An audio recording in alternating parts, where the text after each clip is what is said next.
Okay, I'm here with Masta Ace, the legendary member of Juice Crew. Welcome to Poznan. So, Ace, what's going on in your life? Just a basic question at the beginning. I know that the MFM album is out there, spraying in the air. Could you tell us a little bit about this album? Well, it's basically, the original idea was for it to just be a mixtape, a free mixtape I give away. And Fat Beats Records, they felt like it was too good of an idea to just give away for free. They wanted it to be a real release. So, I went into the studio and I put together real songs to the MF Doom special arts instrumentals and created this album dedicated to the memory of my mother. And that's pretty much what happened. Right. Could you share the secret with us? So who's the man behind the mask? Do you actually know right now? It's KMD. I mean, everybody knows that. It's definitely KMD. Just kidding. Could you tell me what happened with the track PBS then? Well, PBS, the sample is from a TV show in the States called Sesame Street. And it was one of those deals where Doom and those guys got in trouble for using that sample. So they warned me, like, you probably shouldn't put that song out, sell that song, because they came after us, they're gonna come after you and create a whole problem. Right. So the song was already done, so I said I'll just throw it out as a free giveaway. And so I just threw it out there, and just a way to kind of warm people up, tease people to get ready for the record.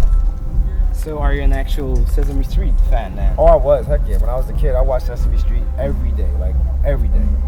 Every episode, every day when I was a kid. Because it seems to me that every album that you have this special track. Usually, like you had the track about 7-Up and Soda and Soap. Sorry, and here you have PBS. Is it like so?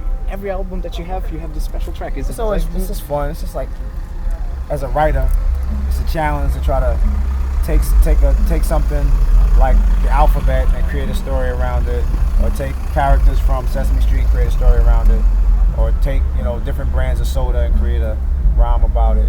It's just a fun exercise as a writer, way to kind of just have fun with the lyrics. All right. I did a little research and I found out that you used to be, or you still are, that will be the question, a football coach. Yeah, still am. You still are. Can you tell us a little bit about that? Yeah, how did it happen that you actually became a football coach? What happened was my brother-in-law, he was like 13 years old, getting ready to go to high school, and he was a big kid, and I felt like I told his mom that he should really try to get into football. It'd be a good sport, something to get him active, get him running around. And so he wound up going to this school where I knew some guys that coached there, and I'd say the first couple of days I was there just kind of hanging out, just so that he would feel comfortable, because he didn't know anybody. So I was just there as a friendly face.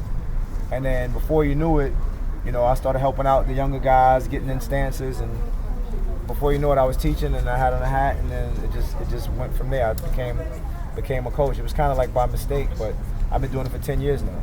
But now, do you have time to do that because you're touring all the time? Yeah. I always, from like late August all the way through late November, I just don't tour during that time so that I can coach. So I have that window where I just don't tour, and I focus on coaching football. Okay. Let's go back to the year 2004, your fifth album, Long Hot Summer. Yeah. Track The Grind. You're rapping about that. That you're the choreographer. Long list of things. Yeah, long list of things. Yeah.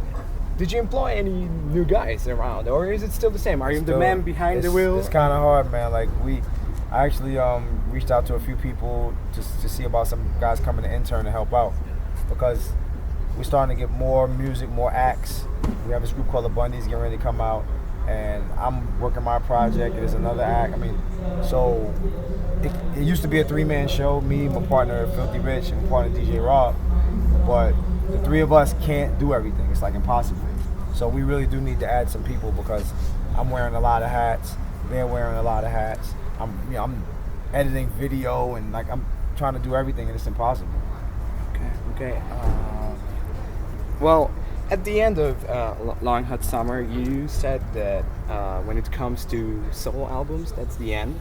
But then you had the EMC collabo, the CD, with MF Doom and EDOG before, of course. And is it true that that's the end of your solo albums?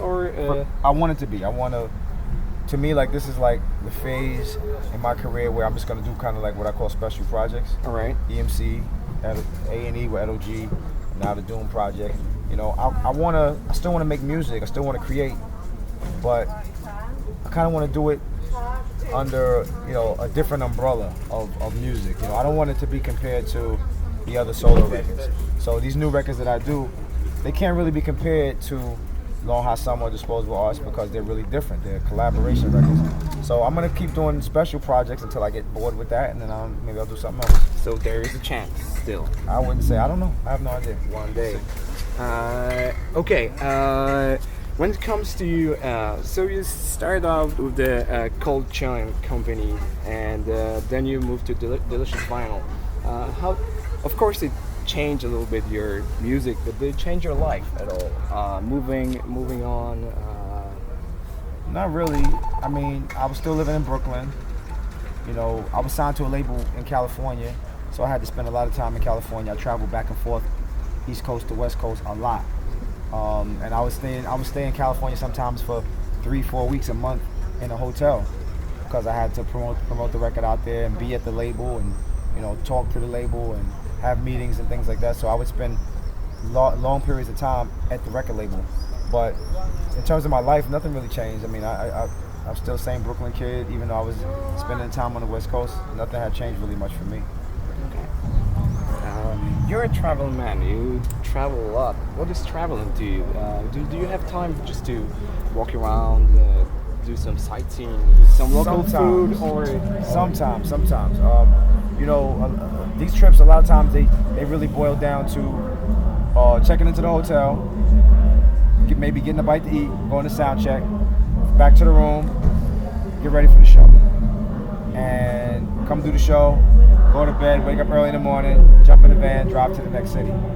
But we have those rare occasions where we get to spend an off day in the city, and those are the days that I love the most because I get a chance to walk around downtown, see the people, see the different sights. You know, I look forward to those off days when I can get them.